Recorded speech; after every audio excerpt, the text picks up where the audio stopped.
안녕하세요, 여러분. 책과 함께하는 3위의 도서탐험 시작합니다. 네, 안녕하세요.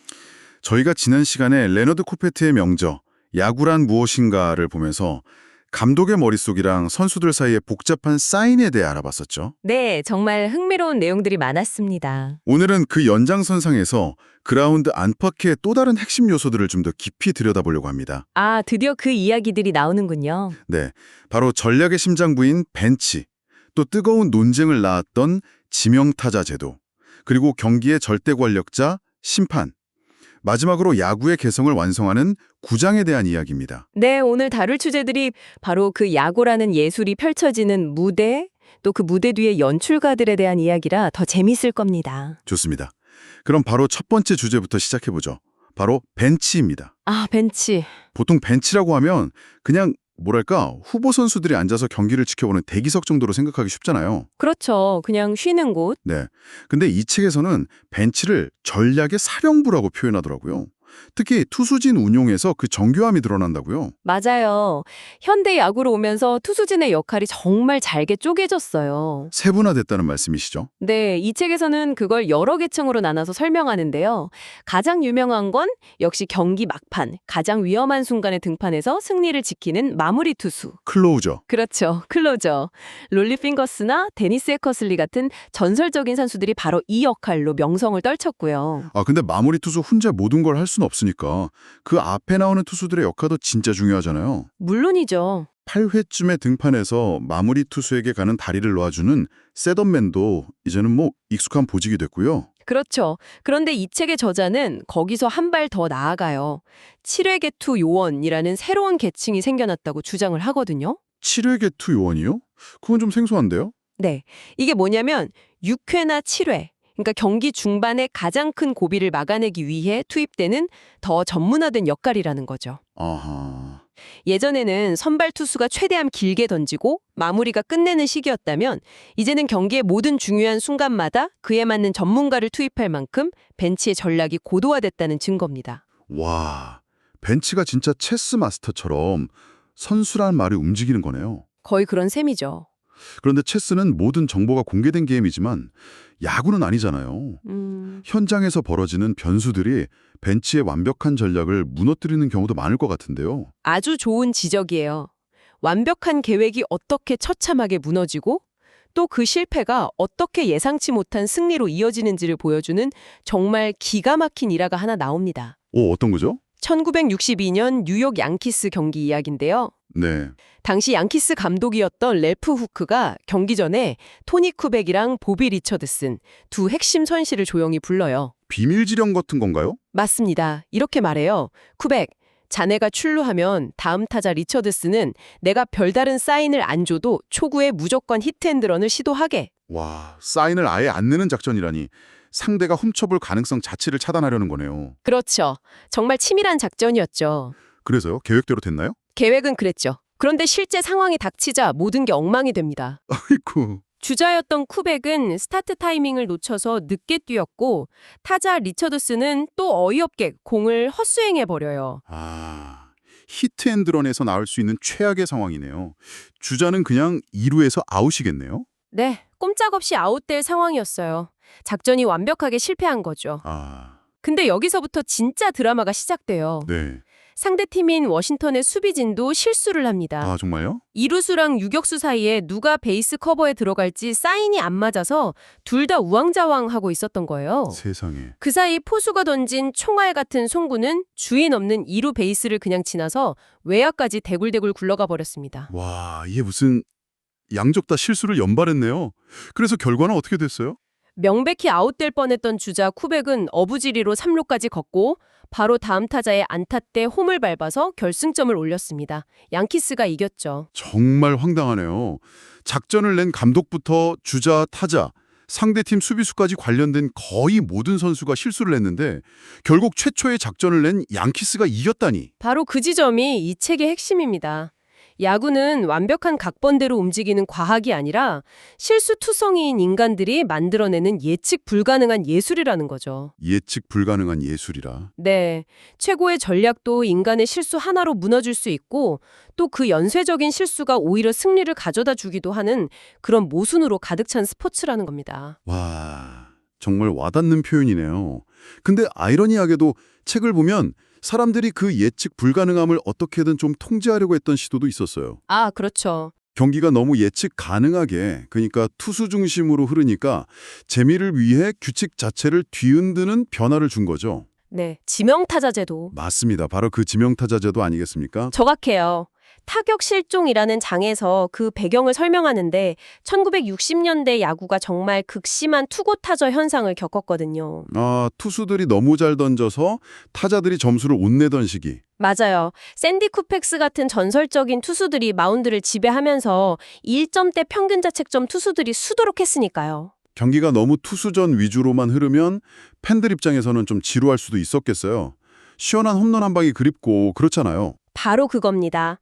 야구의 인기가 떨어질 걸 우려한 아메리칸 리그가 1973년에 극약 처방을 내놓습니다. 그게 바로 지명타자 제도였군요. 예. 공격력이 거의 없는 투수 대신 오직 타격만 전문으로 하는 선수를 타선에 한 명 더 넣어서 공격적인 재미를 되살리려는 의도였어요. 근데 이게 단순히 공격수 한 명을 추가하는 것 이상의 의미가 있었을 것 같아요. 투수도 똑같이 타격해야 한다는 야구의 오랜 전통을 깨는 거잖아요. 물론이죠. 이건 엄청난 철학적 대립을 낳았어요. 내셔널리그 쪽에서는 거의 2단 취급하지 않았나요? 맞습니다. 내셔널리그는 투수를 포함한 9명 모두가 공격과 수비를 다 해야 한다는 순수한 야구의 가치를 고수했죠. 반면 아메리칸 리그는 팬들에게 더 많은 볼거리를 제공하는 게 더 중요하다. 이런 실용주의를 택한 거고요. 이 논쟁은 수십 년간 이어졌습니다. 전략적으로도 팀을 만드는 방식이 완전히 달라졌겠네요. 완전히 달라졌죠. 지명타자 제도는 수비는 좀 약하지만 방망이 있는 뛰어난 노장고포들의 선수 생명을 극적으로 연장시켜줬어요. 데이비드 오티즈 같은 선수요? 바로 그런 선수들이죠. 또 팀들은 라인업을 짤 때 투수 타순을 전혀 고려할 필요가 없으니 오직 공격력 극대화에만 집중할 수 있게 됐고요. 어떻게 보면 야구라는 게임의 본질 자체를 바꾼 정말 혁명적인 변화였습니다. 그렇게 선수들의 실수, 또 규칙의 변화를 살펴봤는데요. 경기장에는 또 다른 중요한 인간 요소가 있죠. 있죠. 바로 경기의 객관적인 중재자여야 하지만 때로는 가장 큰 논란의 중심이 되는 존재, 심판입니다. 심판. 정말 할 말이 많은 존재죠. 책에서는 이 심판들의 세계에만 존재하는 아주 독특한 불문율에 대해 이야기하는데 이게 정말 흥미롭더라고요. 네, 바로 서로의 판정 영역을 절대 침범하지 않는다는 원칙입니다. 그게 무슨 말이죠? 쉽게 말해서 동료 심판이 바로 내 눈앞에서 명백한 오심을 저지르는 걸 봐도 대부분 모르는 척 넘어간다는 거예요. 잠깐만요. 그건 좀 이상한데요? 관중도 선수도 다 오심인 걸 아는데 동료 심판들은 보고만 있다고요? 그렇다는 거죠. 아니, 동료의 권위를 지켜주는 것도 중요하지만 그들의 가장 큰 의무는 경기의 공정성을 지키는 것 아닌가요? 그 불문율은 본질적인 의무랑 정면으로 충돌하는 것처럼 들리는데요? 날카로운 지적입니다. 바로 그 충돌 때문에 터무니없는 사건이 벌어지기도 합니다. 어떤 사건이죠? 책에 소개된 LA 다저스와 피츠버그의 경기가 대표적인 사례죠. 피츠버그의 밥 스키너라는 타저가 타격을 했는데 공이 파울 폴대에서 한참 벗어난 누가 봐도 완벽한 파울볼이었습니다. 네, 명백한 파울볼. 문제는 판정을 내려야 할 삼루심이 타구를 쫓다가 그만 미끄러져 넘어지는 바람에 아무런 신호도 보내지 못했다는 겁니다. 다른 심판들, 특히 주심은 그 타구가 명백한 파울인 걸 똑똑히 봤지만 그건 삼루심의 판정 영역이었기 때문에 아무 말도 하지 않았어요. 그들의 불문율에 따라서요. 설마 그 타구가 그대로 인정됐다고요? 네, 결국 홈런으로 인정됐습니다. 와, 그리고 더 황당한 건 그 홈런으로 얻은 점수 때문에 피츠버그가 4대2로 경기에서 승리했다는 사실입니다. 세상에. 한 심판의 실수랑 다른 심판들의 침묵이 경기의 승패를 완전히 뒤바꿔버린 거네요. 그렇죠. 야구의 또 다른 이면을 보여주는 씁쓸한 사건입니다. 정말 알면 알수록 신기한 스포츠네요. 이런 인간적인 규칙들이 경기를 지배한다니. 네. 그런데 책의 마지막 부분은 이런 인간적인 요소를 넘어서 아예 경기가 열리는 무대 자체가 하나의 변수라고 말하더군요. 바로 야구장 이야기입니다. 아, 구장. 정말 중요하죠. 축구나 농구는 경기장 규격이 거의 똑같은데 야구는 구장마다 개성이 너무 다르잖아요. 맞아요. 책에서는 바로 그 다양성과 비대칭성이 야구의 큰 매력이라고 강조합니다. 다양성과 비대칭성. 네, 구장의 특징은 크게 구조랑 환경으로 나눠볼 수 있어요. 구조적으로 가장 큰 차이는 역시 그라운드 표면, 천연잔디냐 인조잔디냐의 차이죠. 아, 그 차이가 크죠. 인조잔디에서는 타구 속도가 훨씬 빠르고 공이 튀는 게 예측 가능해서 내야수들은 좀 더 뒤에서 수비를 해도 되죠. 반면 천연잔디는 흙이나 잔디 상태에 따라 불규칙 바운드가 많아서 수비수들을 긴장하게 만들고요. 돔구장이랑 야외구장의 차이도 무시할 수 없고요. 그렇죠. 돔구장은 바람, 햇빛 같은 자연의 영향을 전혀 받지 않으니 예측 가능한 경기가 가능하지만 야외구장은 그날의 날씨 자체가 경기에 중요한 변수가 되니까요. 그리고 또 하나의 재미있는 특징이 바로 비대칭성이라고 하셨는데 그건 뭔가요? 아, 초창기 야구장들은 네모반 듯한 도시블럭 안에 우겨넣다 보니까 왼쪽이랑 오른쪽 펜스 거리가 다른 비대칭 형태로 지어진 곳이 많았어요. 아, 보스턴 펜웨이 파크의 그린 몬스터가 딱 떠오르네요. 바로 그겁니다. 가장 유명한 예죠. 그 엄청나게 높은 왼쪽 담장이요? 다른 구장이었으면 평범한 뜬공일 타구가 그린 몬스터를 맞고 2루타가 되기도 하고 반대로 홈런성 타구가 담장 맞고 단타가 되기도 하잖아요. 맞아요. 이건 그 구장에서 뛰는 선수들에게 엄청난 영향을 주겠는데요? 바로 그겁니다. 펜웨이 파크에서 뛰는 좌익수는 다른 구장의 좌익수와는 완전히 다른 방식으로 수비를 해야 해요. 또 레드삭스는 팀 타선을 짤 때 그 그린 몬스터를 잘 활용할 수 있는 우타자들을 선호하게 되고요. 아, 이처럼 구장의 독특한 형태가 투타의 수싸움, 수비 위치, 심지어 팀의 선수 구성에까지 복합적인 영향을 미치면서 경기를 훨씬 더 흥미롭게 만드는 거죠. 구장의 구조뿐만 아니라 아주 사소한 환경 변화가 선수들에게 얼마나 큰 영향을 미치는지 보여주는 일화가 정말 인상 깊었어요. 거의 초능력자처럼 느껴질 정도였는데요. 아, 그 길 맥더걸드 이야기 말씀이시죠? 네, 맞아요. 양키 스타디움의 유격수였던 길 맥더글드 이야기요. 아, 그 이야기 정말 재밌죠.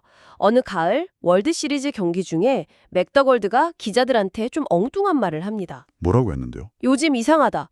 태양의 궤도가 바뀐 것 같다. 해가 넘어가는 위치가 예전이랑 다르다고요? 기자들은 당연히 이 선수가 큰 경기 압박감 때문에 헛소리를 하는구나 라고 생각했겠네요. 태양의 궤도가 바뀌었다니요? 그렇죠. 모두가 그를 이상한 사람 취급했는데 놀랍게도 맥더걸들의 말이 맞았습니다. 네, 정말로요? 물론 진짜 태양의 궤도가 바뀐 건 아니었고요. 진실은 그 해부터 미국에서 서버타임, 그러니까 일광절약 시간제가 9월 말에서 10월 말로 한 달 늦춰졌기 때문이었습니다. 아, 그러니까 똑같은 오후 1시에 경기를 시작했어도 시계상의 시간만 같을 뿐 실제 태양의 고도는 예년의 9월과 같은 상태였던 거군요. 정확합니다. 그 미세한 차이가 야수들의 시야에 직접적인 영향을 미쳤던 겁니다. 와, 매일 같은 자리에서 수백 수천 개의 뜬공을 처리해온 맥더걸드는 자신의 몸이 기억하는 태양의 위치와 실제 태양의 위치가 다르다는 걸 본능적으로 감지해낸 거죠. 대단하네요, 정말. 네, 이 일화는 선수가 얼마나 미세한 환경 변화에 민감하게 반응하는지를 보여주는 최고의 사례입니다. 결국 야구는 선수들의 기량뿐만 아니라 그들이 서 있는 구장이라는 무대 자체가 만들어내는 한편의 드라마인 셈입니다. 네, 오늘 우리는 벤치의 치열한 수싸움에서 시작해 규칙을 바꾸려던 인간의 노력, 심판들의 불문율, 그리고 경기장이라는 거대한 변수까지 야구를 예측 불가능한 예술로 만드는 요소들을 깊이 파고들어 봤습니다. 오늘 나눈 이야기들을 떠올리시면서 야구 경기를 보시면 분명 이전과는 다른 재미와 깊이를 느끼실 수 있을 거예요. 그렇죠. 경기 후반 투수 교체 타이밍에 감독의 어떤 고민이 담겨 있을지, 낯선 구장의 잔디 상태가 수비에 어떤 영향을 미칠지 상상해보는 것만으로도 새로운 즐거움이 될 수 있죠. 다음 시간에는 이 드라마를 팬들에게 전달하는 미디어, 선수들의 고단한 삶이 담긴 원정 경기, 그리고 이 모든 것을 기획하고 움직이는 구단의 두뇌, 프론트와 스카우트의 세계에 대해 더 깊이 들어가 보겠습니다. 네, 다음 시간도 아주 흥미로운 이야기가 될 것 같습니다. 우리가 오늘 다룬 내용이 책과 다를 수 있으므로 자세한 내용은 책을 구입해서 읽어보시기를 적극 추천드립니다. 네, 책을 통해 직접 확인하시는 것이 가장 좋습니다. 책과 함께 항상 행복한 하루하루 되십시오.